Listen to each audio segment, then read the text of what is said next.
bienvenue sur le podcast Note à moi-même. Merci d'être là. Voici le 5e épisode et j'ai envie de remercier ton âme. Merci à ton âme de choisir d'écouter ma vision, de recevoir ma sagesse et d'accueillir ma vulnérabilité. En faisant ça, tu permets à ton âme de cheminer pour que toi aussi, tu puisses partager ta vision, ta sagesse et ta vulnérabilité. Tu comprendras au fil de cet épisode en quoi le pardon est la pièce manquante à ta vie. Belle écoute. Je ne prétends pas détenir la vérité, mais ma vérité. J'ai compris que ce qui se passe en moi peut aussi résonner chez quelqu'un, alors je me dois de partager.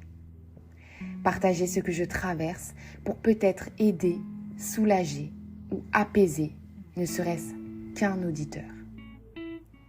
J'ai été inspirée moi-même du courage des autres qui, avant moi, ont réussi à exprimer leurs talents, à s'accepter tels qu'ils sont, à croire en eux et faire émerger leur authenticité au-delà des obstacles et du jugement des autres. Ils ont chacun décidé d'écrire leur propre histoire. Je citerai en exemple Nelson Mandela, Bob Marley, Oprah Winfrey, Steven Spielberg, Miguel Ruiz, Neil Donald Walsh, Gandhi, Bernard Tapie, Jordan Belfort, Christopher McCandless et tant d'autres. Tous ont en point commun la foi et la persévérance. Alors merci d'exister pour témoigner que poursuivre ses rêves permet de les réaliser. J'ai compris que se réaliser, c'est aussi savoir laisser le passé au passé. C'est savoir décharger son esprit du ressentiment d'un refus, d'une souffrance, d'une injustice ou quel que soit le sentiment qui ne sert pas à mes rêves. Pour ça, il faut apprendre à pardonner, non pas pour celui qui nous a offensés, mais pour soi. Le pardon est une décision et la guérison en est le résultat. Le pardon peut être désiré ou poursuivi pendant des années et n'être acté que bien plus tard. Aujourd'hui, je fais le choix de pardonner.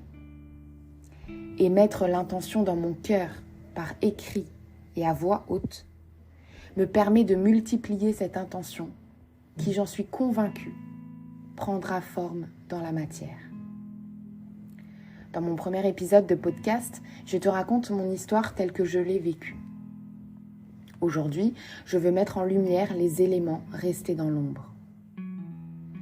Ces temps-ci, un énorme travail collectif s'orchestre autour de notre enfant intérieur et nos blessures du passé qui refont surface.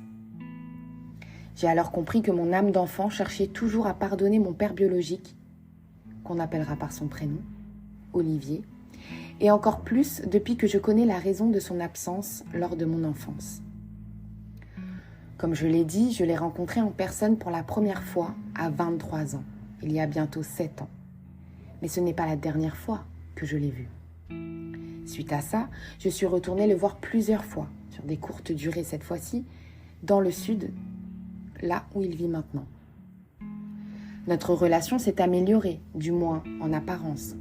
J'ai vu de belles choses en lui et qui me ressemblent, comme par exemple son âme d'entrepreneur, sa sensibilité, son humour, sa générosité, son goût pour les voyages ou sa persévérance. J'ai ouvert mon cœur d'adulte à recevoir le beau en lui et j'ai réussi.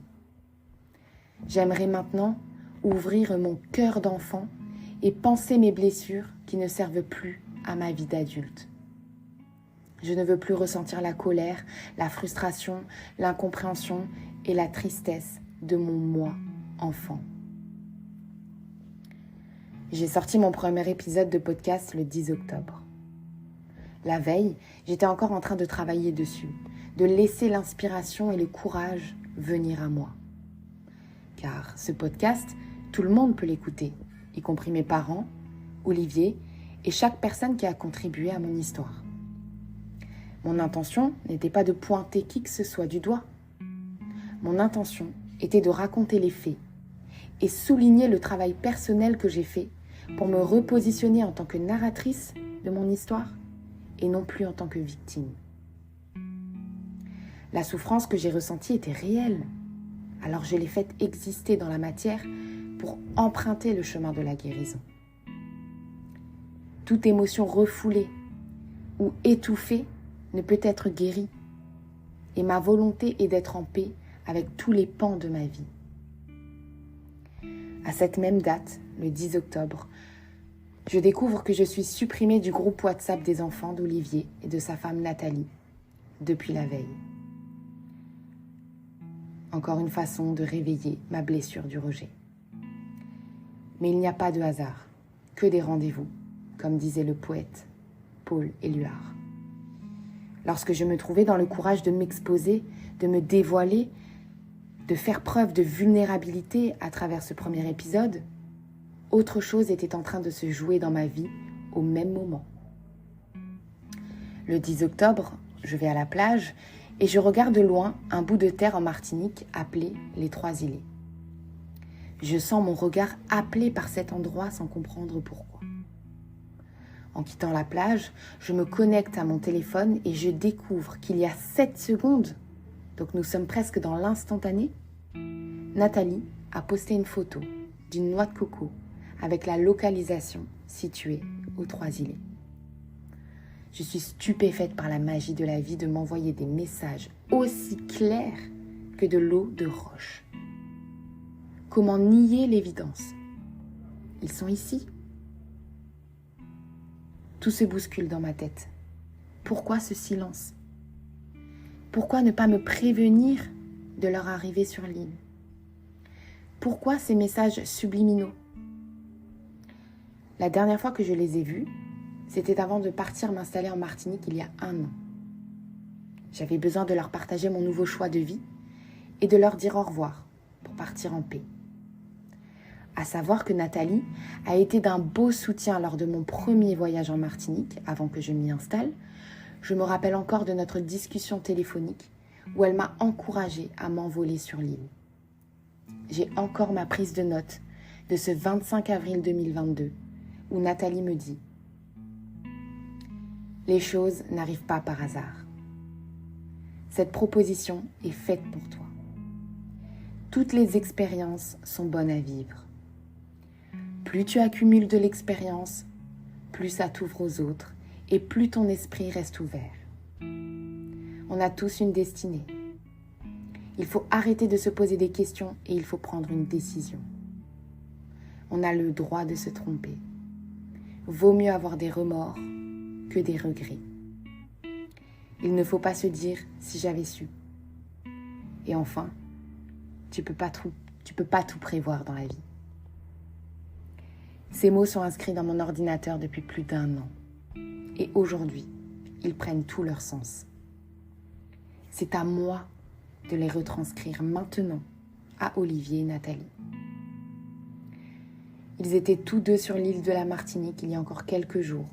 Et pourtant, nous sommes passés à côté de l'opportunité de se revoir. Étions-nous chacun animés par la peur, l'ego, la fierté? Oui, j'ai vu les messages subliminaux. Et non, je n'ai pas voulu y répondre.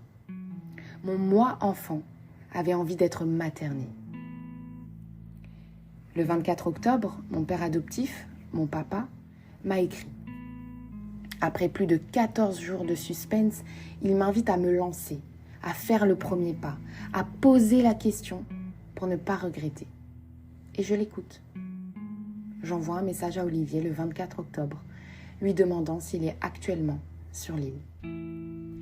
Il me répond en me disant que oui, ils étaient en Martinique, chez des amis. Il a conjugué le verbe au passé. Je comprends alors qu'ils sont partis.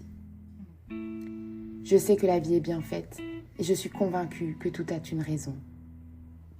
Peut-être qu'il fallait que je passe à nouveau par ce sentiment d'incompréhension et de rejet pour enfin comprendre que je veux vraiment m'en libérer. Alors le message que je veux faire passer, c'est de ne jamais oublier le beau chez l'autre. De toujours se rappeler de ce qui a été beau pour dissiper le laid. Je veux me souvenir du positif. Je veux pardonner. Je veux me libérer. Je veux respirer.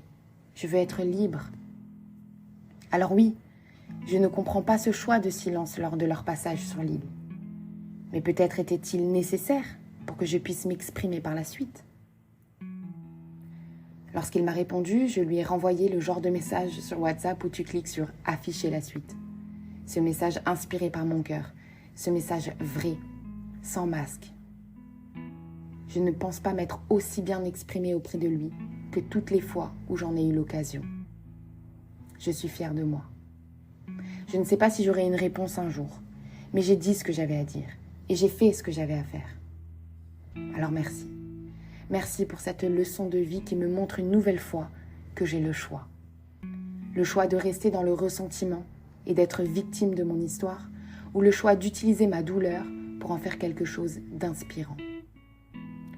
J'espère de tout mon cœur que ma résilience saura trouver place dans le cœur de mes auditeurs et leur donner la volonté, le courage et l'amour nécessaires pour emprunter le chemin du pardon. Comme disait Nathalie, on a le droit de se tromper. On a chacun notre version de l'histoire. Nous sommes l'acteur principal de notre vie et les autres sont les acteurs secondaires. Dans mon histoire, je suis la souffrante. Mais dans leur histoire, qui suis-je ? Je peux tout autant être la source d'une souffrance dont je n'ai pas connaissance. Comme disait Platon, tout ce que je sais, c'est que je ne sais rien. Chacun détient sa propre vérité. Et partant de là, chacun a raison dans le conte de son histoire. Lorsque l'on décide de ne pas chercher à avoir raison, mais simplement de vivre dans la seule vérité qui existe, autrement dit l'amour, alors on devient libre. La liberté n'a pas de prix pour notre âme. La liberté nous ouvre les portes de l'accomplissement, de la paix et de l'épanouissement personnel. Elle s'acquiert en déposant les armes, en faisant preuve d'humilité, de compassion et d'un grand pardon. Garde à l'esprit que le pardon germe en toi. Que la personne qui a blessé ton cœur soit en vie ou aux cieux, tu peux accéder au pardon qui naît dans ton cœur. Alors je choisis de pardonner et je demande à l'univers de conspirer en faveur de cette volonté. Note à moi-même, si je pardonne à l'autre, alors je me pardonne à moi-même. Et ainsi, je suis dans l'amour inconditionnel et véritable. Merci de m'avoir écouté. Que la volonté d'être en paix soit plus forte que la volonté de nourrir la rancœur et le ressentiment. Que chaque âme soit libérée avec tout mon amour.